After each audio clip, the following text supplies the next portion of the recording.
بسم اللہ الرحمن الرحیم۔ ایک دفعہ کا واقعہ ہے کہ سرکار غوث اعظم رحمۃ اللہ علیہ اپنے خانقاہ میں بیٹھے ہوئے تھے، تب ہی دوڑتا ہوا آپ کا ایک مرید آپ کے پاس آیا اور آنے کے بعد عرض کی، سرکار رحمۃ اللہ علیہ، میں برباد ہو گیا ہوں، میں تباہ ہو گیا ہوں۔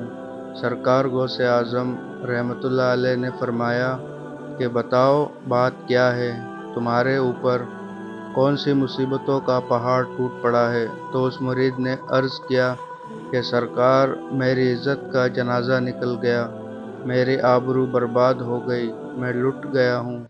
سرکار، میری ایک لوتی بیٹی ہے، بڑی خوبصورت ہے، میں نے اپنی بیٹی کو گھر میں ہی رکھ کر تعلیم دی ہے، میں نے ابھی تک اسے گھر سے باہر کسی کام کے لیے نہیں بھیجا، میں نے اپنی بیٹی کا نام فاطمہ رکھا ہے۔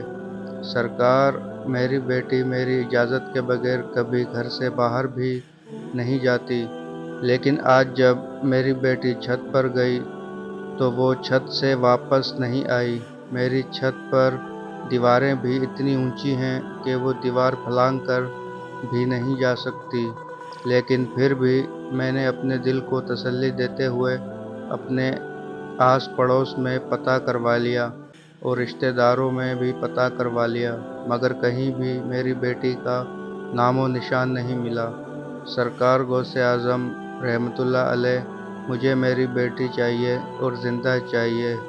سرکار غوث اعظم رحمۃ اللہ علیہ نے فرمایا، ٹھہر جاؤ، اور سرکار غوث اعظم نے اپنی آنکھوں کو بند کر لیا۔ چند ہی لمحوں کے بعد آنکھیں کھولی، نے اس مرید سے فرماتے ہوئے، بے تابی کو دور کر دو، تمہاری بیٹی آج ہی ملے گی اور زندہ ملے گی اور پوری عزت کے ساتھ ملے گی۔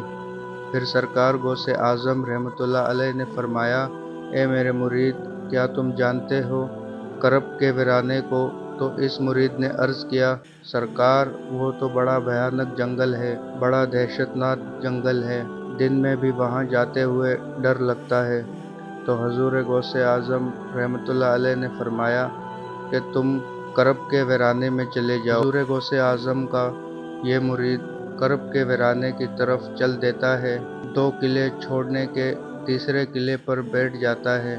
کرب کے ویرانے پر جا کر حضور غوث اعظم کا نام لے کر اپنی انگلی پر دم کرتا ہے اور چاروں طرف لکیر کھینچ کر بیٹھ جاتا ہے۔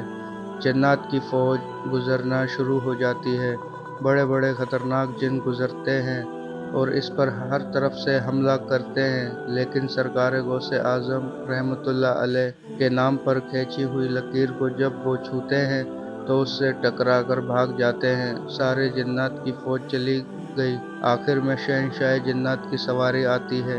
وہ اپنی پوری شان و شوکت کے ساتھ آ رہا تھا۔ جب اس نے اپنے راستے میں ایک انسان کو بیٹھا ہوا دیکھا تو شیر کی طرح دھاڑتا ہوا اور ہاتھی کی طرح چنگھاڑتا ہوا اپنے پوری قوت کے ساتھ اس مرید پر حملہ کرنے کے لیے لپکا، اور لیکن جیسے ہی حضور غوث اعظم رحمۃ اللہ علیہ کے نام پر کھینچی ہوئی لکیر سے ٹکرایا، وہیں پر گھٹنے ٹیک کر بیٹھ گیا۔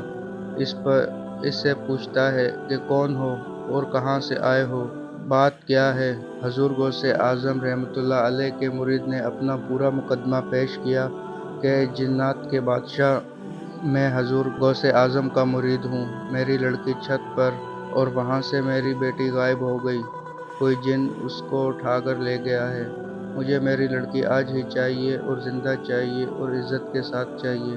شہنشاہ جنات نے حضور غوث اعظم رحمۃ اللہ علیہ کا نام سنا تو اپنی فوج کو واپس بلایا، اور واپس بلانے کے بعد کہا کہ یہ حضور غوث اعظم رحمۃ اللہ علیہ کا مرید ہے، اس کی بیٹی غائب ہو گئی ہے، کوئی جن اسے اٹھا کر لے گیا ہے، تم پوری دنیا کے کونے میں پھیل جاؤ، سمندر کی گہرائیوں میں اتر جاؤ، کنوؤں کی گہرائیوں میں اتر جاؤ، پہاڑوں میں، ویرانوں میں تلاش کرو، جنگلوں میں تلاش کرو، آبادی میں تلاش کرو، جیسے بھی ہو اس لڑکی کو لے کر آنا، اور جو جن اس لڑکی کو لے گیا ہے اس کو بھی لے کر آنا۔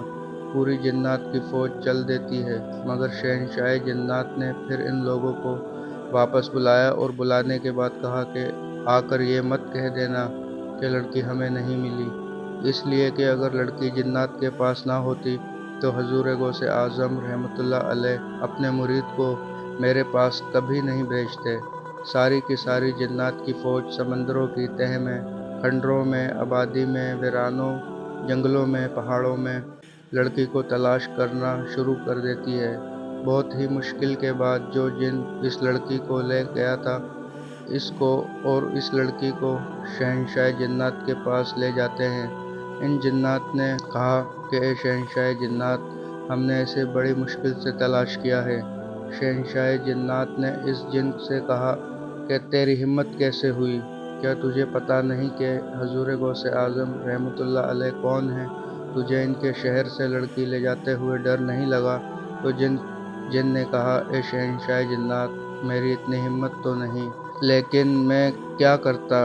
میں ہوا میں اڑ رہا تھا کہ یہ لڑکی اپنے مکان کی چھت پر اس انداز میں کھڑی تھی کہ اس کے بال بکھرے ہوئے تھے، چہرہ کھلا ہوا تھا اور یہ اپنے ناز و انداز میں کھڑی ہوئی تھی۔